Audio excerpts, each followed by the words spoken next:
Chapter 17. Selling. Mara took 8 copies of her new comic book home from Greg's on Sunday night.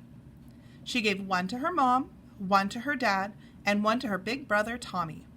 Everyone was impressed. "Mara," her mother said, "this is amazing! Of course, I always knew you had art talent, but this is a wonderful little book, like a fairy tale. And I love unicorns, don't you? I mean, of course you do, because here's the book. And who made it? You did. My Mara is an author. This is amazing." Mara thought so too, and that's why she autographed 1 copy and tucked it into the zippered pocket of her backpack. And on Monday morning, when she went to meet her friends Allison on the way to the bus stop, she gave it to her. Allison sat right down on her front steps and read it. And when Allison was done reading, she said, "This is so good." Mara beamed and said, "Thanks." And as the bus came around the corner, Mara said, "You better leave that at home. Just stick it in your mailbox or something."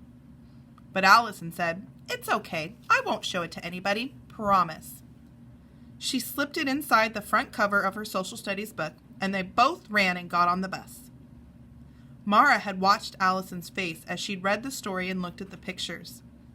And sitting on the bus, she started counting kids.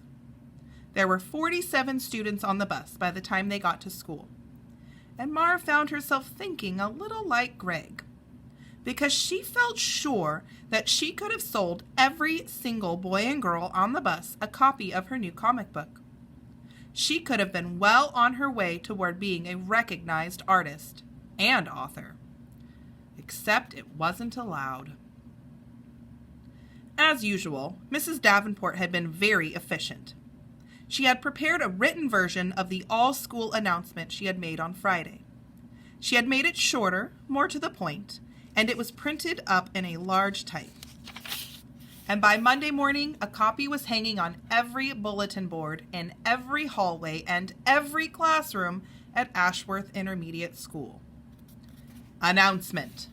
Some of our students have been making small comic books and then bringing them to school and selling them to their friends. This is not permitted. Our town school committee has a strict policy about what may and may not be sold at school.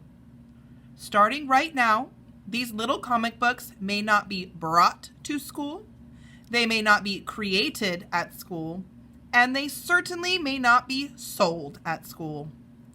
Thank you for all of your cooperation, Mrs. Davenport, Principal.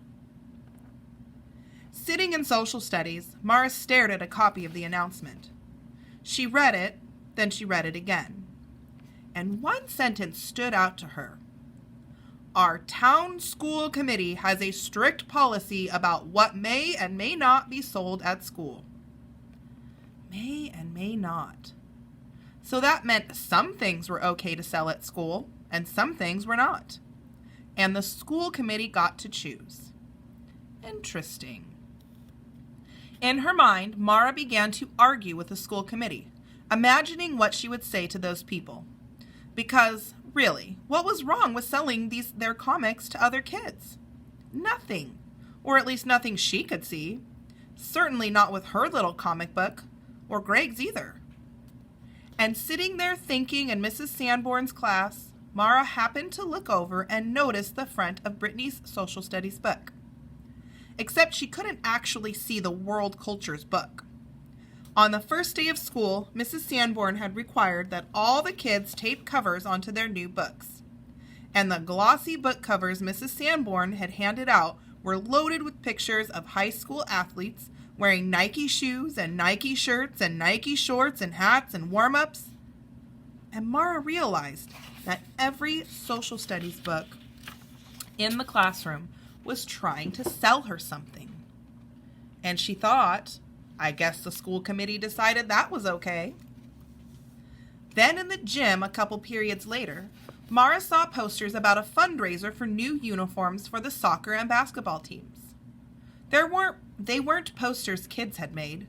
These were large, bright, printed posters, and everyone showed beautiful, full-color pictures of M&Ms, Three Musketeer bars, and Skittles. So someone must have decided that it was okay to buy and sell candy at school.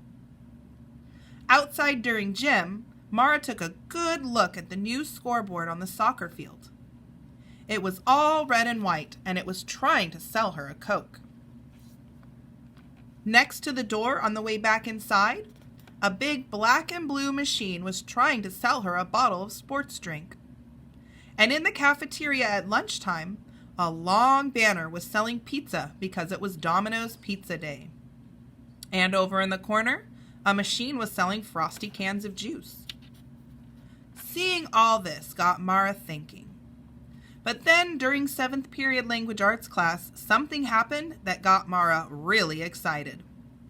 And when she saw Greg in the hall right after school, she ran up, grabbed him by the arm, and blurted out, "Did Mrs. Lindahl pass out something in your language arts class today?" Greg looked at Mara as if she'd escaped from a zoo. He shook his head, and Mara said, "No? Well, look what Mrs. Pelham passed out last period, to every kid in the room. Here." Greg took the paper she held out. He looked at the front, flipped it over to the back cover, then turned a page and said, "Yeah, so what?" Mara looked at him, disgusted. "So what? Don't you get it? Think about what Mrs. Davenport said, about selling stuff at school, about selling comic books. Now look again." Greg looked again, and this time he got it. Because what Greg held in his hands was the new flyer from the book club, a full-color, 8-page advertisement. The ad was selling books, more than 75 different titles. There were classics and there were Newbery Award winners, but there were also Garfield and X-Men books, and Scooby-Doo cartoon books, and Calvin and Hobbes collections.